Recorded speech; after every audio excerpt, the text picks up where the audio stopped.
Hello. I think I'll be moderating the session, in fact, not a speaker. And presently, I am with the Indo-Asian News Service as an associate editor. I think my CV has not been given. I'm very happy. I have a pleasure to introduce two eminent personalities. I'm sharing the space with them.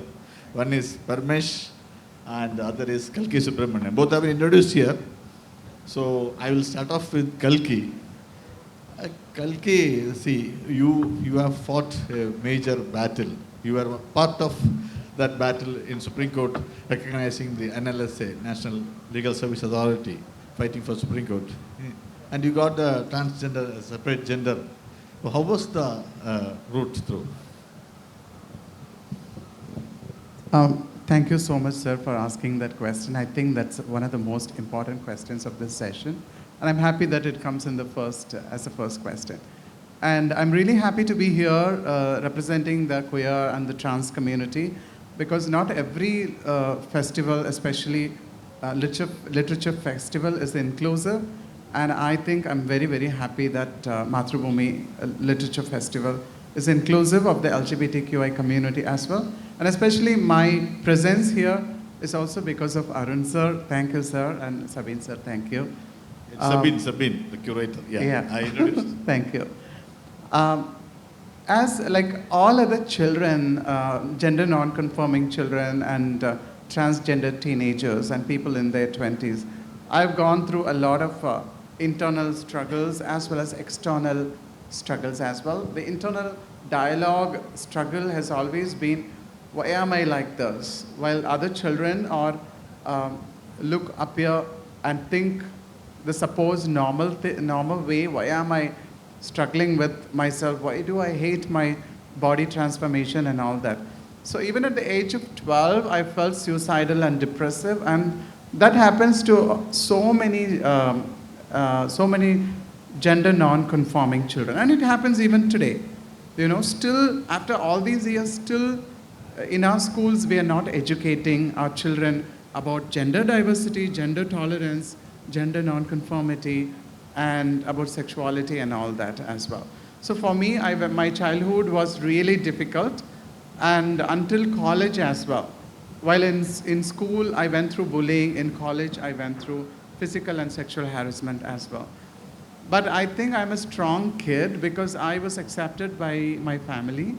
So I think for every LGBTQIA plus person and for every queer person, family's strength, family makeup, family support is so essential. Because today if I'm sitting and speaking here, it's because of my mother, because of my siblings and all that. And if my sisters are begging on the streets or doing sex work, it's because their parents did not accept them. It's simply that. So this has been my story. I was included in the family while a lot of my community people were excluded by their families. And my fate is this and their fate is that. But that's why I think it's my duty and representation to voice for them, stand up for them, fight for them through different ways: literature, art, films, social work, and all that. No, Kalki, we want to know that fight in Supreme Court also. You were NLSA, you were helped by NLSA, and so you fought and you won the case, and now it is a third gender is reality. I mean, in all the government documents, you have third gender. And Kerala government, the order came in 2014, I suppose. By 2015, right, the Kerala government has made a law over here. So I would like to know one or 2 points on that. Thank you, sir. I think not just me, but a lot of other transgender activists also work towards it. I think Priya Babu from Tamil Nadu and Gauri and Lakshmi and Zaina Patel and Akai Padmashali and lots of us have worked. So many of us have worked, fought, and consistently been sensitizing the judiciary and all that. This fight doesn't start from us. It actually starts generations before. I know right from my childhood, I've seen how our transgender community was time and again stigmatized. So how they fought their space was something I saw and I learned from them as well. So everyone fights in their own spaces.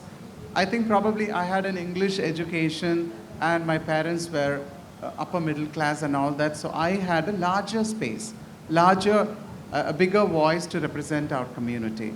So in that way, I think my fight was much more. But at the same time, I think I had a lot of media attention, while there were people who really, really fought hard, but they were not in the light. That's also true. But at this moment, I also wanted to acknowledge that all of us, including people whose names I don't know and probably you all don't even know, they all deserve to be applauded for the success that we have seen in the society, in political, legal, economic, as well as in social inclusion. Now, Parmesh, you are an MIT product, and from MIT onwards, you found that there is a different the Boston queer life was different, or the Indian queer life is different. You were somewhere mentioning that. It will be interesting for the audience to listen on that. Well, I came back, and I think Shah Rukh has to blame for that. I mean, you have to blame Shah Rukh for everything good in our life. I saw Swades after graduating and decided not to take a nice job offer in America, which would have been with a nice company, and I would have had a very nice life. And I saw Swades, of course, and I decided to come back home. So thank you, Shah Rukh. And for those who haven't seen Pathan, I mean, what are you all doing? Like, after this, please go see Pathan. As a Shah Rukh fan, I had to say that. No, but before I tell you about between Boston and India, etc., just to follow up on what Kalki said, you know, there are so many people, as Kalki was saying, whose names are not there. And we shouldn't think, Arun, ki 2014 Nalsa judgment happened and trans people are equal. Or 2018 verdict happened and LGBTQ people are suddenly like living in this rainbow world and everything is fine. It's not. These verdicts are just the law indicating that a bunch of things. But between what the courts say and between our lived realities, there's a huge difference. So it'll be a decade almost now since the Nalsa judgment. But every day trans people are being killed in our country. There are some like Kalki and others who have been able to turn that struggle into a galvanizing force, but the reality is that, right? Still today, if you look at the statistics, with regard to trans, 92% of trans people who are able and willing to work are not getting jobs in our country. So there is a huge, the law can only indicate the idea of fairness. It is up to all of us as society to translate that verdict into reality. So I still get a lot of people saying, now you guys are not illegal anymore, so I'm sure you can marry and everything is okay. No, it just means that we are no longer criminals. But between non-criminality and full equality, there's a huge struggle. So I want everyone here to just understand that difference, right? We are here talking to you about rights which we still don't have. And to link that to what you were saying, there's a fundamental difference because there are other parts of the world. So when I was living in Boston, for example, LGBTQ marriage had been just legalized in Massachusetts and in some years across all of America. And as we are sitting here and talking more than a decade later, we are still waiting with bated breath for queer marriage to be recognized in our own country. So is there a fundamental difference in lived lives? Yes. Parmesh, Yeah. I think it is coming up, no? The rights will be, for queer marriage rights will happen soon. It seems like that. It's in court right now, no? Well, I hope so too. I don't know. I think Kalki hopes so too. I mean, we all want. I mean, we've all, besides other things, marriage grants us not just legal rights, but it's a socio-cultural phenomenon. I think our economy is based on it. I have, you know, between both my books in Gay Bombay and Queeristan, when you talk to large numbers of queer people, and this is also why I came back, right? A lot of our imagination in India is, when you ask people, what kind of queer future do you dream of? No one is saying, I want to go to San Francisco and live with other queer people in a pink street and have pink baker and my fire hydrant should be pink and my dog should be pink and everything. I love what you're wearing pink. But you know, the idea is ki we want to live in our society, we want to support our parents, we want our brothers and sisters. we want to live within this framework. So within that framework also, I think queer marriage would really help take this conversation of LGBTQ inclusion ahead. So I'm hoping, but what do you think? Yeah. Totally, yes. Kalki, you have been into literature, arts, poetry, maybe you're a motivational speaker. Can you explain on that as coming from a trans background? You are evolved, yeah. I think, sir, especially during my teenage years when nobody was listening to me, my parents and family could not understand me. I was going through a lot of bullying at school, and then the teachers were punishing me even harder, while others were lesser punished for the same kind of errors that we make at school, mistakes that we make at school, less marks and all that. I was punished more. So I used to run away from schools. I used to find spaces to hide and do something that makes me happy. So I used to run to parks and forests because my hometown, Pollachi, is surrounded by Western Ghats Mountains, and there is Animal Wildlife Sanctuary and Alia Dam and all that. It's such a beautiful place. So I used to run away, sit under a tree, and then I used to take a pen and a paper, and I used to write all my anger, confusion, uncertainty, insecurity, and everything. And later, I think it developed into poetry.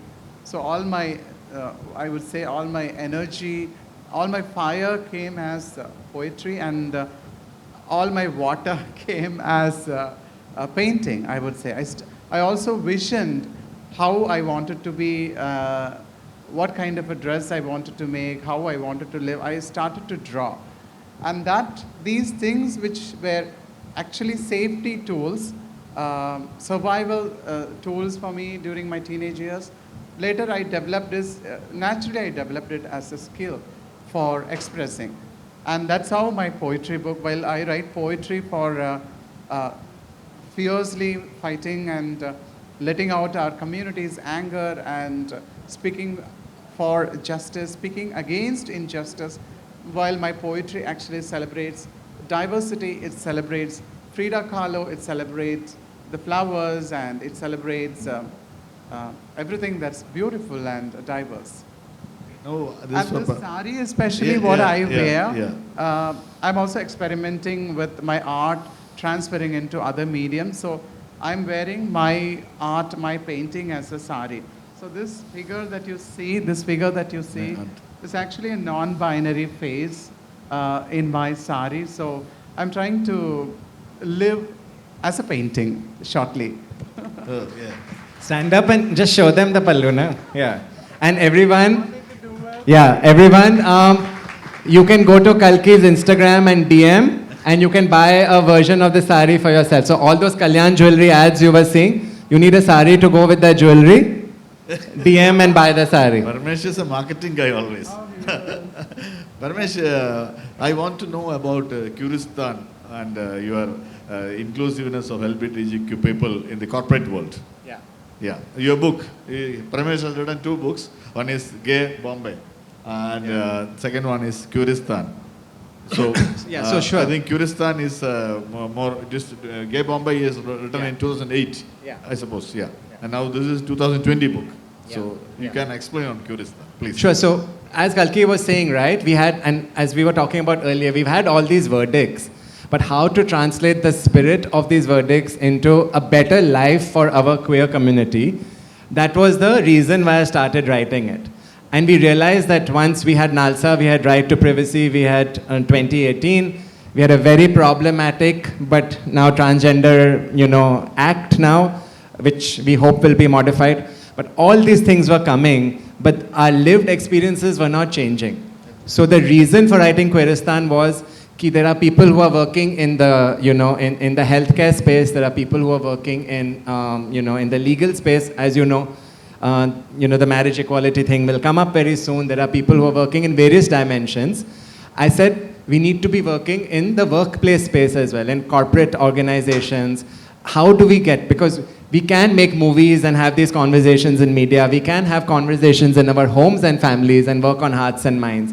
But workplaces are very important. Workplaces are where we get, so many of us get, not just money to run our homes, but also recognition, respect, and so on. belonging, and if workplaces change their mindsets and orientations and start out to think of us, 6 to 10% of any population is LGBTQ, you can imagine. Which means there are, who's good at math? Assume we have 1 billion people, 60 to 100 million of us are queer in this country. That is just science and math.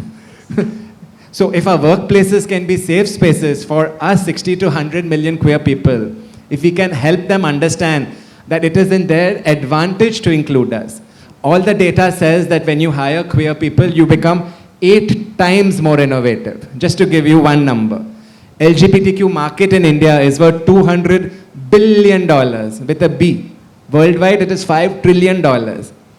All the data says that when you hire queer people in your organization, it becomes better not just for queer people, but also for straight people and their morale.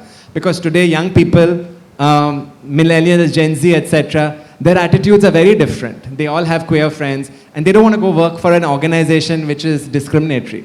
So, I wrote Queeristan as kind of a roadmap for organizations to understand why it is in their advantage to hire us. But because no one wants to read a boring business book, I surrounded it with fun stories, songs and dances, my own life, queer history, queer families, masala. So it's like a nice masala Hindi movie. But you won the C.K. Prahalad award for that book. For a business book. And yeah. what was interesting in the citation is that Rama Bijapurkar and all the other jury members, they said, we have read many business books because, for those who haven't read Queeristan, the book begins with Hema Malini. Anyone remembers Hema Malini? The famous, I'm talking about Hema Malini from Naseeb, not Kentaro. It begins with, Naseeb Hema Malini was cool. It begins with her coming down from the roof in a balloon, in a black, tight, sequined, remember that dress? And a pink feather boa singing, Mere Naseeb mein tu hai ke nahi. So the book starts like that. And Rama said, we've never read a business book that starts with Hema Malini coming from the roof. And then it moves on into business, but I wrote it also as a fun book. Because the point is people who read it, queer people who read it should feel, they should enjoy and feel proud. And straight people who read it should have information about us, but it also have fun. So that's why I wrote it. It's doing well, I'm happy. Now all those who are here, please if you work in a company, go home immediately first, go to Kalki's Insta, buy her sari. Second, go home immediately and make sure that your organization changes its policies, hires more of us, and so on and so forth, okay? But you said that even though employing or hiring queer people or for that matter LGBTQ people, the organized corporates are reluctant to take people even now, even after all these, that corporates are money-minded, corporates are profit-minded, that you have mentioned that. And that's why I use the language that they understand. Yeah. It is in their advantage to hire us. I'm not saying, and Kalki does a lot of corporate talking now, and we've done this before. We don't tell them, give us jobs or whatever out of some CSR or some sense of, look at these people. We say that it is in your advantage to hire us. We are talent. We're going to help you make more money. We'll make you more innovative. There's enough data for that. So of course it's a nice thing to do, but now who believes in nice things to do?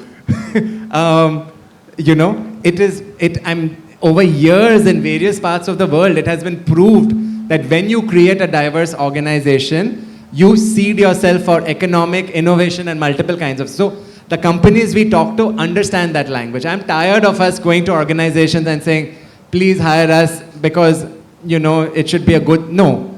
They need to hire us because we are good for them. They are not doing us a favor. We are doing them a favor by bringing our talent to them. So, yeah. Do you want to add? Because I know we do a lot of this. You can add if you want to, because you are also a corporate speaker. I think in India it's a little bit early for inclusion in the corporate companies, but I think Parmesh is especially very advanced, I would say, and his book and the idea in the book and everything is what is happening in a lot of other countries. And India, every day there is inclusion happening. I'm sure about that. More and more companies tend to approach me and Parmesh and all that, who have experience in bringing a change in the companies. For example, I've done sensitization sessions at Walmart, Google, at Goldman Sachs, and Uber and Adobe and all that. So what we are trying to do is when we want them to hire transgender people, hire gay people, and not just hire. It's about giving them equal pay as well. It's not just about equality, it's also about equity in pay. And then safety and a sense of belonging. So there needs to be an LGBTQI workplace policy and so many changes in the company if they believe in inclusivity and diversity. So that's corporate India. That's the future of corporate India, where nothing will happen without the LGBTQI queer community. Can I just add to that? But corporates are a small part of those who hire, which is why I'm glad we're having this conversation in Kerala, where you have a state government which is committed to, within the government itself, hire more and more trans people, at least in theory. We hope more and more happens in practice, but at least the state government is indicating very much that they care, and they are. Kochi Metro hired. Kochi Metro many years ago, but even more and more in other departments. Yes. So I think when corporations, but also various states, because the biggest job creators are still public sector companies, state governments, and so on. Once they understand that it is in their advantage, then we can unleash, if we have to be a $5 trillion economy, whatever the economic goals are, you can't do it without our contribution. You can't do it without the contribution of 6 to 10% of your population, which is talented, which is eager to work, which wants to share. So I think that funda, you had indicated earlier, I think companies, states, etc., as Kalki said, are early on the journey. Many of them have good intent. What we are trying to do is saying translate those good feelings and that intent into action. Because you can say, I feel very good about queer people, and you're not hiring any of us. So then what are your good feelings? Your good feelings aren't going to put food on our tables. Your good feelings have to translate into giving people jobs, setting up structures, promoting us, showcasing us in your ads, so on and so forth, right? That is when your intent gets translated into action and society change. Good intent, actually, we don't want. Keep your good intent to yourself. Now I think it's the time for your actions. Kalki, you founded the Sahodri Foundation, and you were working a lot for the deprived people in the community. Yes. So if you can explain on that, it will be nice. So I think Sahodri Foundation is a small organization, but a very powerful one. It was founded in 2008, but even before that, Sahodri Foundation was a magazine named in Tamil as just Sahodri. While the mainstream media in early 2000s were actually stereotyping transgender community again and again with all the filmy images of the trans people or sexual perverts and comic reliefs and all that, we began to change that by writing, and that's where I think literature makes a huge change. The first change I made is within the community. In this Sahodri magazine, we discussed about what are our rights, where do we stand in the society, what are the medical help and health, why is health important, especially mental health and physical health, why is it important for transgender people, and why is it important to stand up and fight. These are some of the things we were discussing in that book, and then the community was so excited. This happened in Coimbatore. It was a small effort, of course. Later, we changed it into an office, of course, an organization. And then we began to create, while the mainstream media was again stereotyping, we began to tell our stories, but by creating small videos and then putting it on YouTube. I had a small handycam, and I passed it on to our community. Each one will have it for 2 days. They'll make films, and we'll put it on YouTube. So when you have the power to tell your story, and that is the beauty of internet, and that's how we made constant change, and we invited the media. We gave sensitization workshops to the media through our Sahodri Foundation, whereas the narratives used about the transgender community, about the gay people, were all stereotyped and very mean. So we taught them, so use this word for when you mention about a gay story. Use this word in Tamil when you write about transgender people. For example, Tirunangai, Tirunambi. In Tamil means Tirunangai is transgender women and Tirunambi is transgender man. And for gay, it's Mahilvan. And for lesbian, it's Mahilvi. So in Tamil, we have, for queer people, it's Pal Pudumayinar. So we have such an amazing vocabulary of queer vocabulary in Tamil. And I think that is something that's lacking with the rest of the languages in India, which I think we need to work on, I think so. Because when a language becomes more inclusive, the society also becomes more inclusive. It changes completely. It changes generations of people. It changes the young mindsets. Because today I say, நான் ஒரு திருநங்கை அப்படிங்கிறதுல நான் ரொம்ப பெருமைப்படுறேன் அப்படின்னு நான் சொல்லுவேன். I'm very proud that I'm a transgender woman. அப்படி தமிழில் சொல்லும் பொழுது, when I say it in Tamil, I get so much of empowered feeling. இங்கிலீஷில் சொல்கிறத விட தமிழில் சொல்லும்போது I get so much of empowered feeling. Such a thing should happen in Malayalam and in Hindi and in Kannada and other languages. Yeah. Okay. Now, Parmesh, this is for Parmesh. You have been with Godrej. Godrej is a major corporate, a Deshi corporate. And there have been Orthodox, it's a sort of Orthodox company. But you started the Godrej Cultural Lab. It's a cultural lab. And you have been experimenting. It's 11, 12 years you have been there. Please explain on that. Because people don't know about Godrej Cultural Lab and what you are doing in it. Yeah, so thanks. So it ran between 2020 and 2021. And I've left the group since then. You left. Yeah, but it was an incredible experiment that we ran for more than 10 years. And I wish more and more organizations do this. So the idea was to play with multiple frameworks. Can you create a company which can be a playground for ideas? Can you create, I mean, you know, many people have offices, but after people go home, what happens in the evening? So we decided that we would make our office campuses like a cultural center for the city.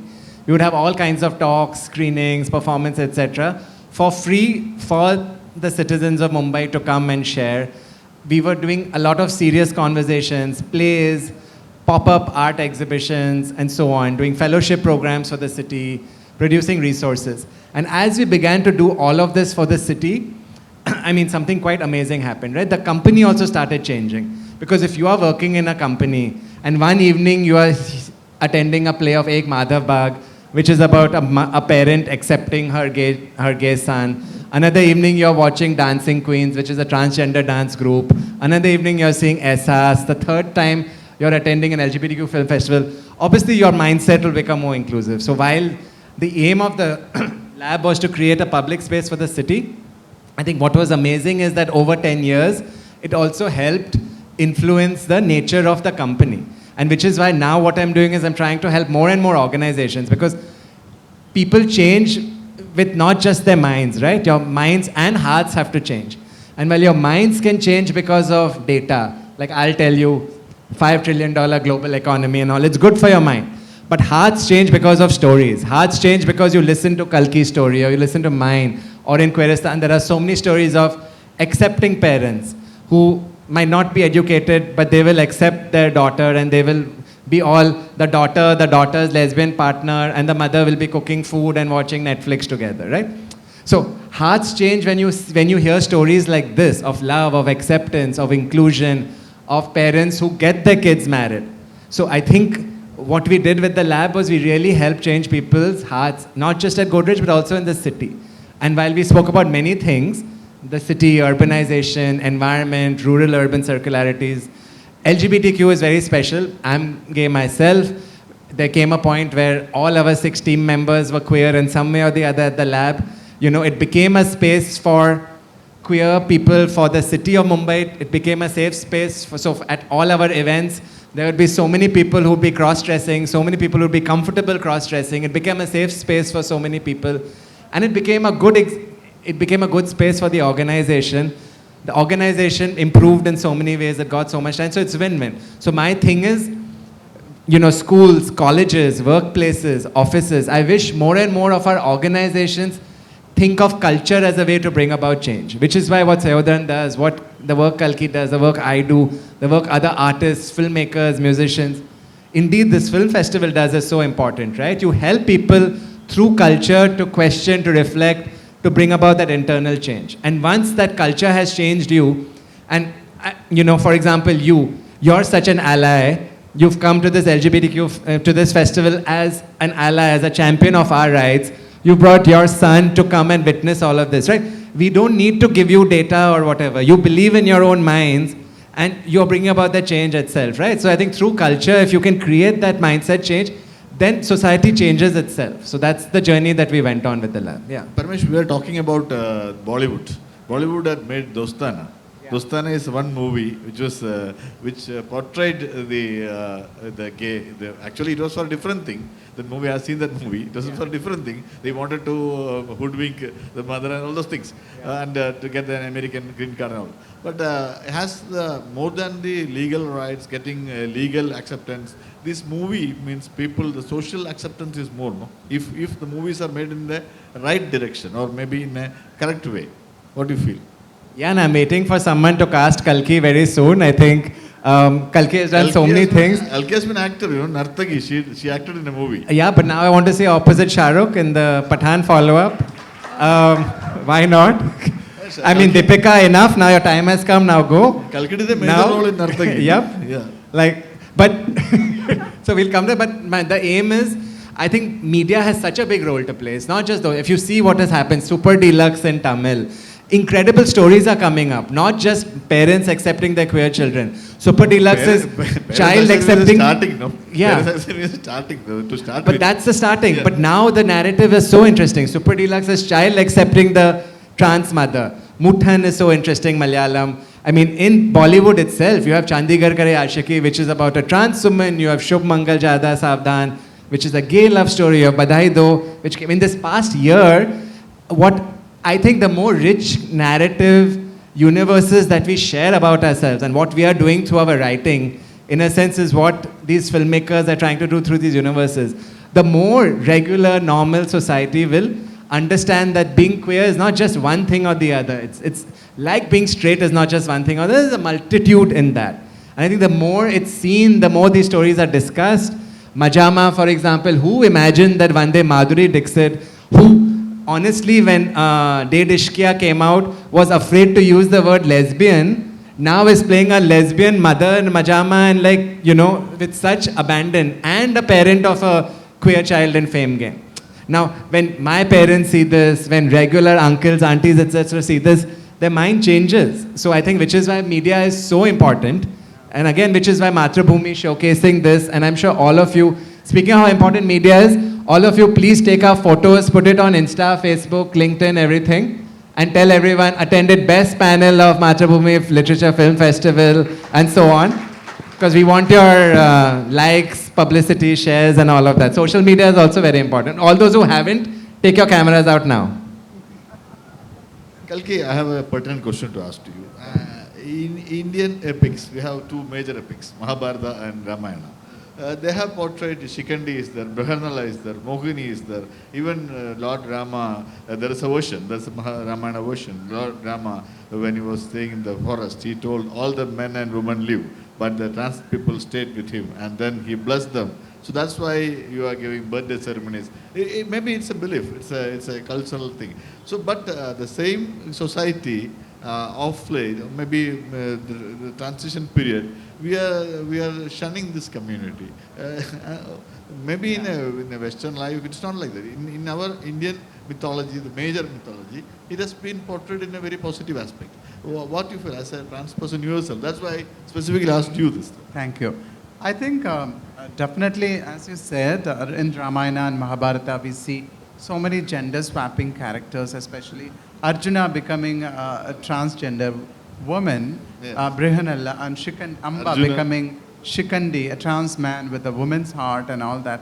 And other stories also, like Krishna becoming Mohini, yes, and then, seducing Arva, Shiva, and then Aravan, yes, Aravan and Mohini in one night stand, and their love affair, and then the whole Kuvagam festival thing and all that. Of course, this is not just 10 years, 20 years, it has been there for hundreds of years in our country, these stories, these folk tales, and our epics like Mahabharata and Ramayana. I'm not insisting on religious thing, but I'm saying this is what is our culture. We have spoken about it. We have discussed about it. We have stories about it. We have sculpture about it. We have scripts about it, scripture about it. The great epics of our country in India talk about gender diversity and sexual orientation, the diversity of sexual orientation as well. What really changed? Why are we so homophobic and transphobic today, at this point of time in 2023, is because of the colonization. The British, how they came to India and how they slowly conquered our country. And not just that, they actually Not introduced geographical. their Victorian morality. And in 1871, they introduced the Criminal Tribes Act, which criminalized transgender people and accused them as nuisance, public nuisance and all that. And anybody, any transgender person, any eunuch, as they said, can be arrested without a warrant and kept in the lockup and can be beaten or done anything. And that is one of the reasons, I think, the downfall of the transgender as well as the LGBTQI community. They were so strictly imposing their morality, their beliefs, their religion into us, and it became a problem.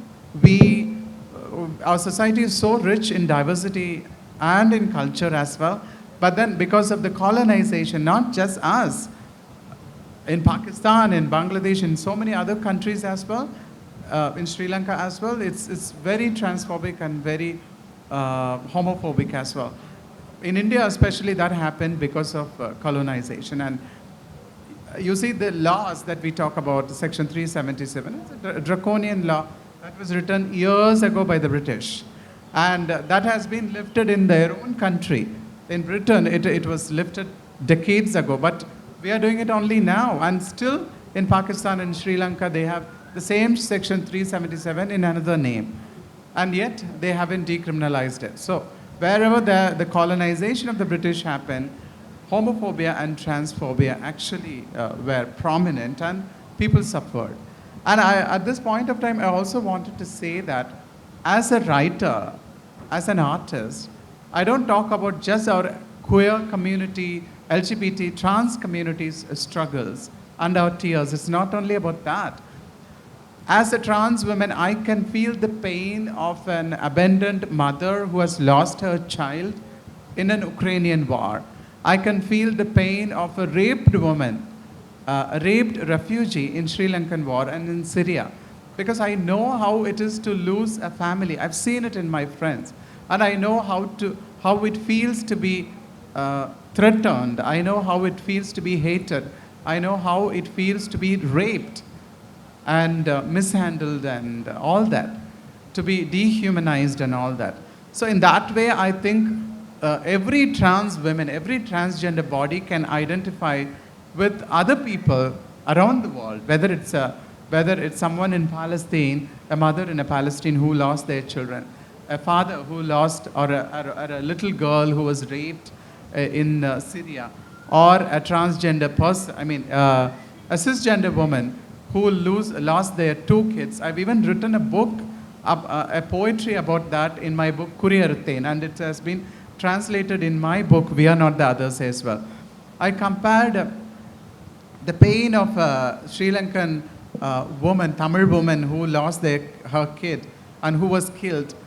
I compared her pain with the blood of mine when I went through the sexual, the gender affirmative surgery. And when I lost blood in my vagina, in my genitals, I compared my pain to a woman who was raped by the militants, the criminals, the perpetrators in Sri Lanka. So that is how it is. Our pain and struggle comes in different forms, you but can it is read out same. that part. Yes, part, I can do it. Yeah. Yes.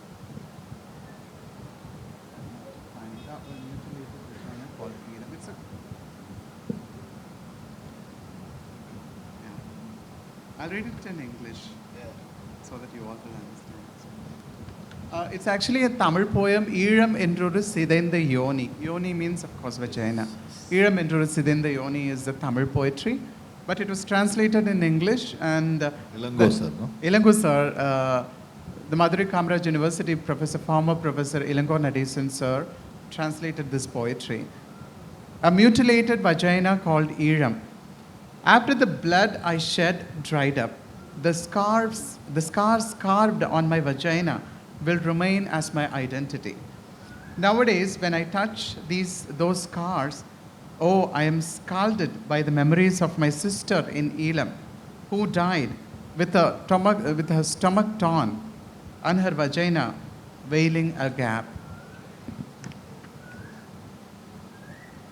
I on my quest for self, and she on her exodus for Elam, we both bore the pain. Oh, I know her agony, and I know the odor and wetness of her dripping blood.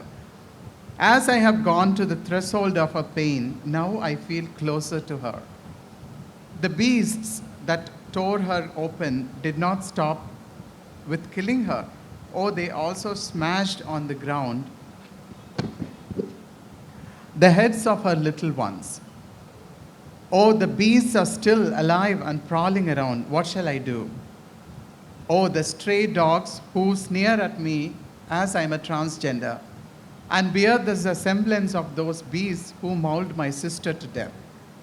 When injustice is inflicted upon me, at once the snarling tiger in me wakes up, fuming with wrath. My eyes grow fiercely red and my veins throb with anger. Oh, when the same injustice is inflicted upon my race, where are those fierce eyes? Where are those throbbing veins? Where did my historical value of a Tamil woman go? Oh, they deceived me with their fictions.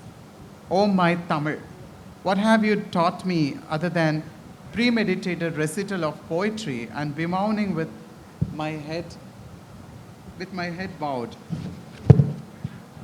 Oh, you put my entire generation into incurable intoxication. Oh, the scars of humiliation given by my identity are still on my heart.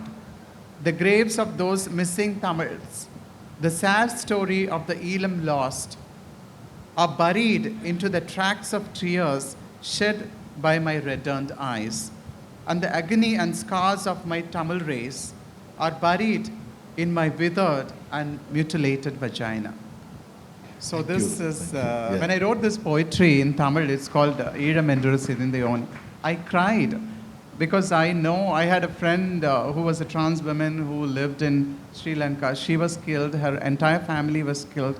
I had many friends who had so much of horrible stories to tell me, and it so much resonated with my own life and our community's life in India. Yeah. One more question, Parmesh, and then we will take the questions from the public.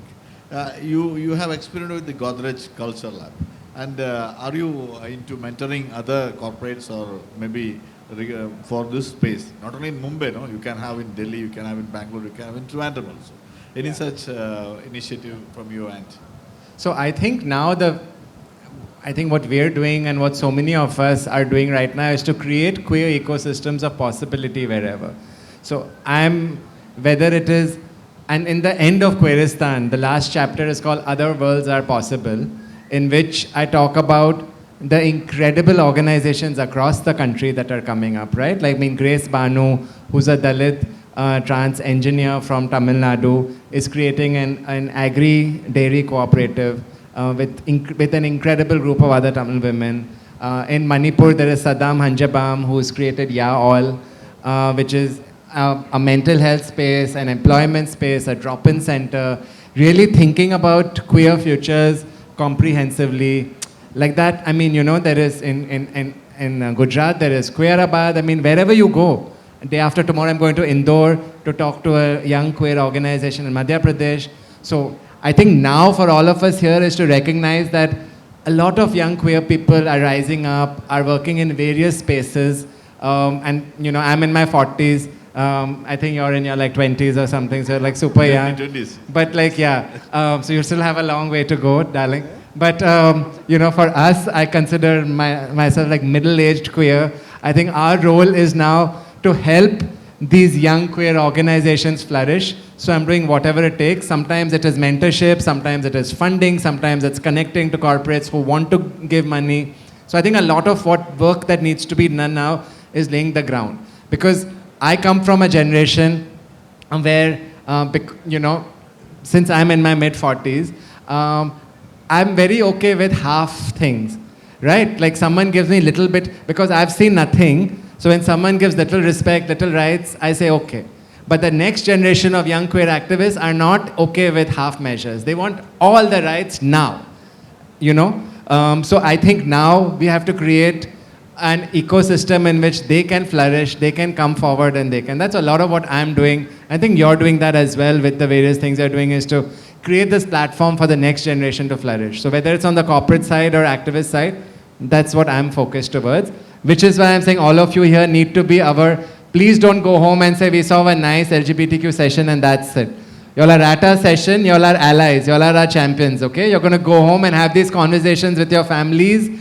You're going to, if in your school, college, workplace, have this conversation and say, how can we make this more inclusive? You are all our champions in co-creating this better tomorrow. Yeah.